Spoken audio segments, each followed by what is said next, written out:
We often talk about the person who loves too much, the one who texts back fast, who plans the next date, who stays when things get messy. But let's talk about the other side, the avoidant, the one who pulls away when things get close, who finds freedom in space, who seems interested then cold, not because they don't care, but because somewhere along the way, caring started to feel dangerous. If you've ever felt something deep for someone who keeps a wall up, or if you are that person who's always had one foot out the door, this is for you.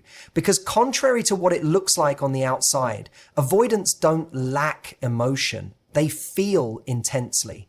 So intensely, that feeling has become overwhelming, untrustworthy, unsafe. But here's what no one tells you. Avoidance doesn't mean absence of desire. It means desire that's learned to stay quiet.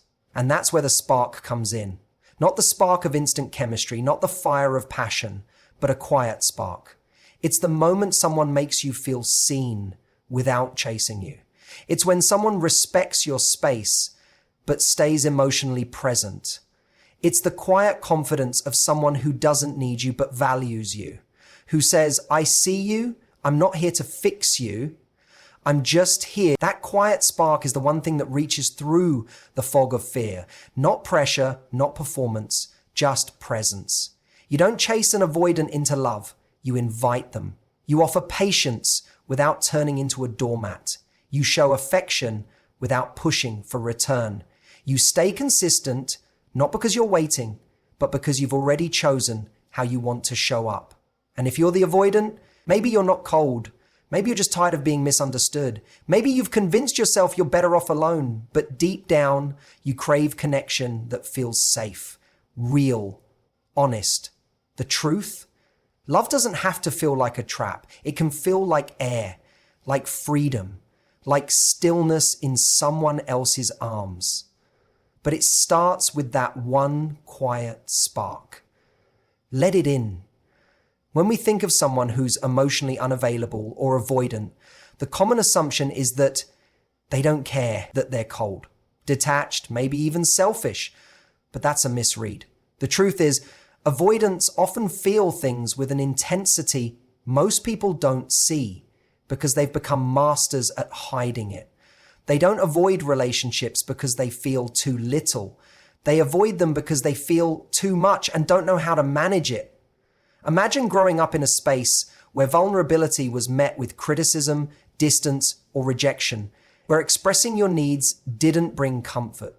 It brought consequences. Over time, the lesson isn't don't feel, the lesson becomes don't show. That's what most avoidants carry into adulthood. On the surface, they seem indifferent or uninterested. They may delay replying to a text. They might flinch when someone gets emotionally close. But underneath, they're overwhelmed. Not by you, but by the fear that closeness means they'll lose control, lose themselves, or get hurt again. These people often crave intimacy just as much as anyone else. They just don't trust it. Not because of anything you've done, but because closeness once felt unsafe. Their protective instinct isn't to connect, it's to retreat. To pull back before they fall too far, to disconnect before they depend. Ironically, the avoidant can be incredibly romantic. They can play the role of the lover, the flirt, the ideal partner, especially early on, when vulnerability isn't fully required. But as soon as the emotional stakes rise, when someone starts to matter, when there's real potential, they panic. The same person who held your hand and looked you in the eyes might suddenly grow distant. Not because they don't feel, but because now it's real, and real feels risky. So when you're dealing with an avoidant, understand that their silence, their withdrawal, their hot and cold behavior, it isn't always rejection. Sometimes it's protection. They're fighting a battle between the part of them that wants to be loved and the part that's convinced love will cost them their peace. That's why reacting with anger or guilt-tripping them only adds fuel to the fire. It confirms the fear that intimacy comes with pressure, conflict, or loss of autonomy. Instead, what touches them is calm consistency. Not chasing, not demanding, but showing up with presence, not pressure. So that's how you start to disarm the armor, not by forcing them to feel, but by being the first person who makes feeling feel safe again. The quiet spark isn't flashy. It doesn't announce itself. It doesn't come with grand gestures or sweeping declarations. It's subtle, sometimes so subtle that it's easy to miss unless you're paying attention. But for someone with an avoidant heart, it's often the only thing that gets through. Because they're not looking for loud love, they're watching for signs of safety. And nothing signals safety like emotional consistency delivered without pressure. For avoidance, love has often meant chaos, emotional demands, unpredictable behavior, or feeling like they have to give more than they're ready to. So when they encounter someone who seems stable, grounded, and unbothered by their occasional distance, it does something unusual. It quiets the noise in their head, that constant inner dialogue that says, "You'll lose yourself again," starts to lose its grip. And that's when the quiet spark appears, not as a sudden bolt of lightning, but more like a warm light they didn't know they needed. This spark is often lit by very small things. The way someone respects their boundaries without withdrawing affection. The way someone listens without rushing to fix. The way someone says, "Take your time," and actually means it. These moments don't push the avoidant away. They make them curious. Why do I feel calmer around this person? Why doesn't this feel like pressure? Why does it feel okay to just be? That's when the shift begins. Avoidants don't usually respond to declarations of love. That often makes them tense up. But they do respond to calm energy, to someone who isn't trying to break down their walls, but simply waits outside them without resentment. When they notice that you're not trying to perform for their affection, and you're not needing them to complete you, it challenges their script. It interrupts their belief that closeness equals control or danger. This quiet spark doesn't guarantee instant change, but it creates an opening, a soft landing for emotions that usually feel too heavy to handle. And more importantly, it invites the avoidant into a new kind of connection. One that isn't fueled by anxiety or fantasy, but by presence and peace. They begin to see that intimacy doesn't have to mean loss, that someone can care without invading, that they can stay connected without feeling trapped.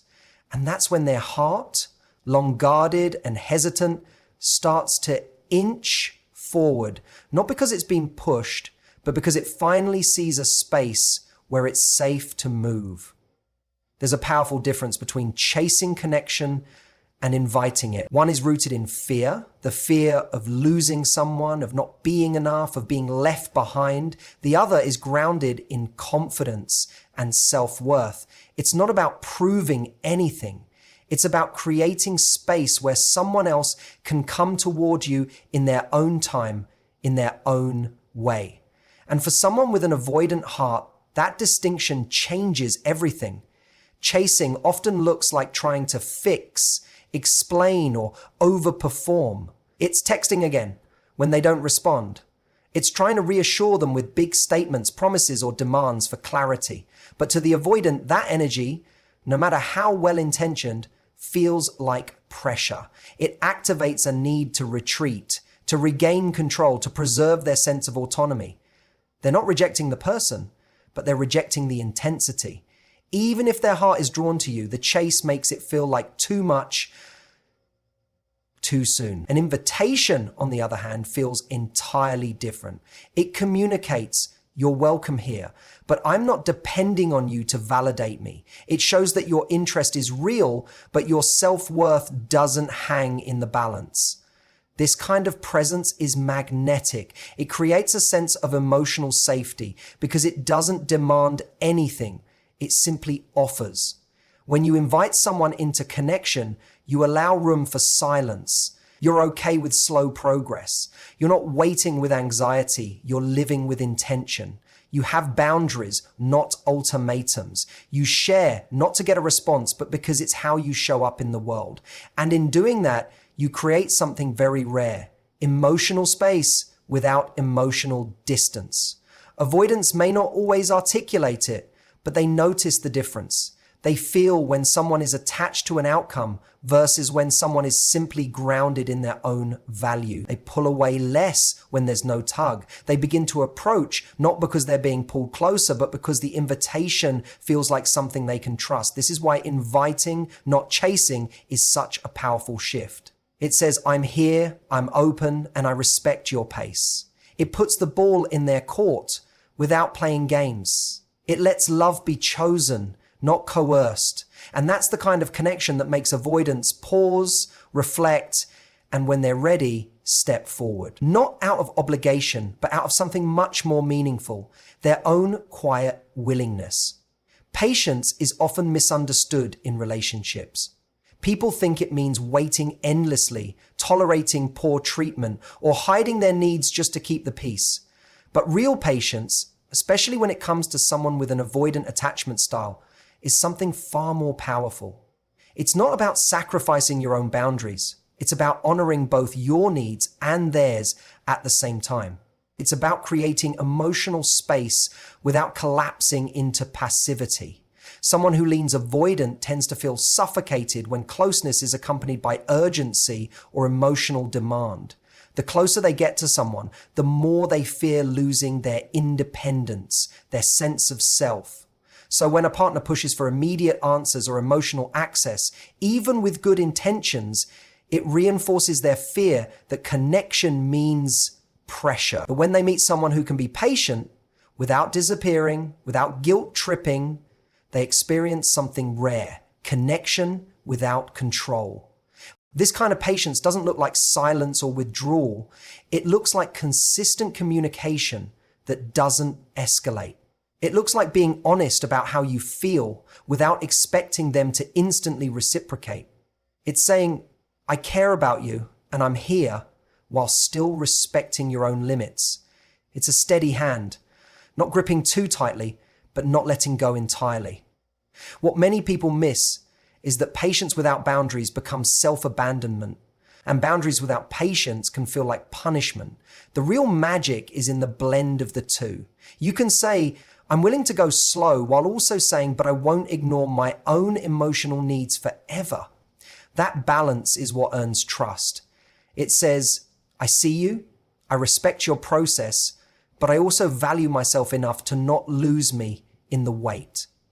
To someone who's avoidant, this sends a powerful message. It tells them they don't have to rush, perform, or panic, that love can move at a human pace, not a pressured one. But it also gently reinforces that real connection requires mutual effort, that patience is not permanent if they don't also meet you part way. This dynamic builds a foundation that's sustainable. The avoidant learns that space doesn't always lead to abandonment, that someone can take a step back and still care. And you, as the partner, learn that patience is not passivity. It's a form of strength, a form of love that says, I'm grounded enough in who I am to give you space, but also clear enough to know what I deserve. That clarity is what changes the story for both people involved.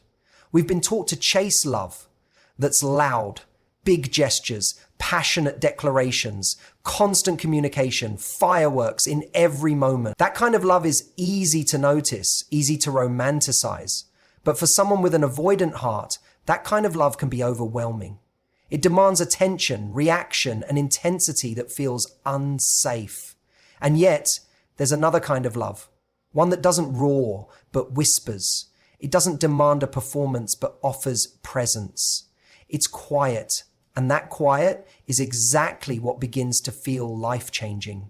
For the avoidant, love has often felt like a trap, something that pulls them out of themselves, asks too much, or moves too fast. So when they come across someone who brings peace instead of pressure, their nervous system responds before their words do. It's not that they fall in love instantly, they don't trust quickly, but something in them starts to soften.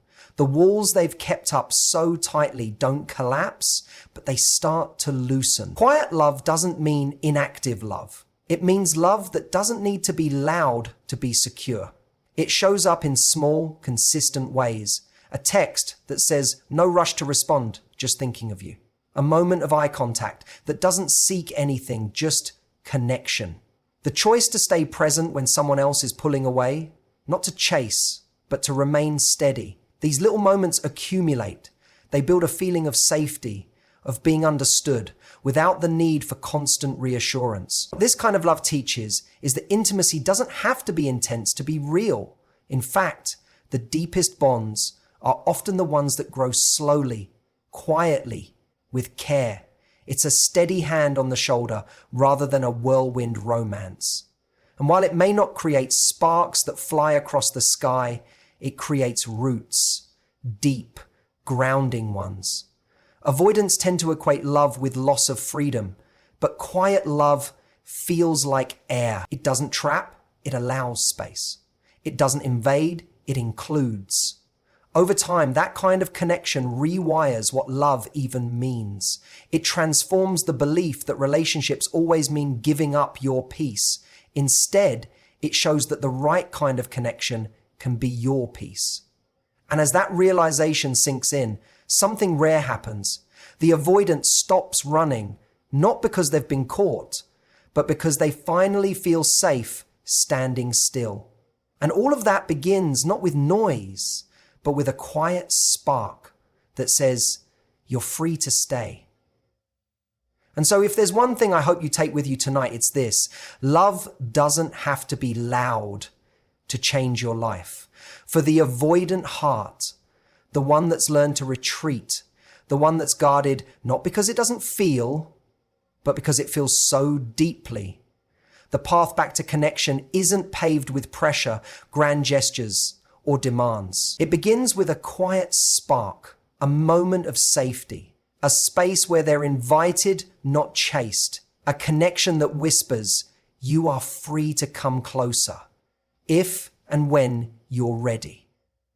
We all have the power to be that spark, whether for someone else or for ourselves, to offer calm instead of chaos, patience instead of panic, presence instead of performance.